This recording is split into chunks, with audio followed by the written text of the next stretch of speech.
Hello YouTube, CJ here, and this is a bonus video that was originally going to be part of the last video.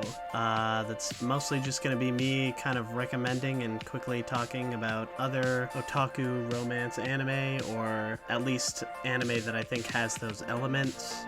Just talking about why I like them and kind of recommending them. I didn't feel like this part of the video really fit super well with the last video, which was mostly kind of about my dress-up darling, and I don't know, but I didn't want this script I wrote to totally go to waste, so, you know, here's a little kind of bonus video thing that I made. Enjoy.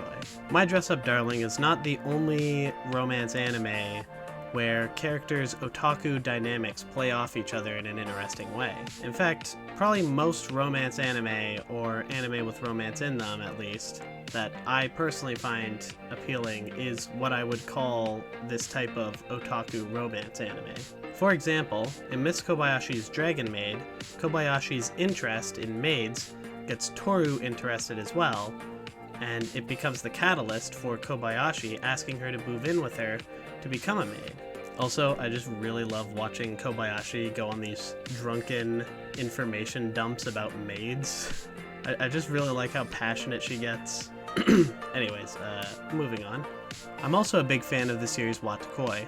Watakoi, or Love is Hard for Otaku, is much like Dress-Up Darling, by which I mean it's a series about two characters in a relationship who both share slightly different but similar otaku interests. However, unlike my Dress-Up Darling, it doesn't dive as much into the passion these characters have for their hobbies, but rather their otaku interests are largely more of a background element to their developing relationship. However, the otaku interests they share and discuss with each other is part of the catalyst that starts their relationship. They start dating each other because Narumi, the main female protagonist, finds it difficult to be honest about her interests with anyone who isn't in the know, leading her to start dating Hirotaka, who also has otaku interests. They've already been friends since before the series takes place, so they decide to start dating each other. It's a really fun show, and it's really fun seeing how their otaku life, work life, and social life all impact their relationship. But what about a series where characters don't understand each other's interests as much? I Can't Understand What My Husband Is Saying is exactly that type of relationship. And ironically, I think my favorite thing about it is almost the opposite to my favorite thing about Dress-Up Darling.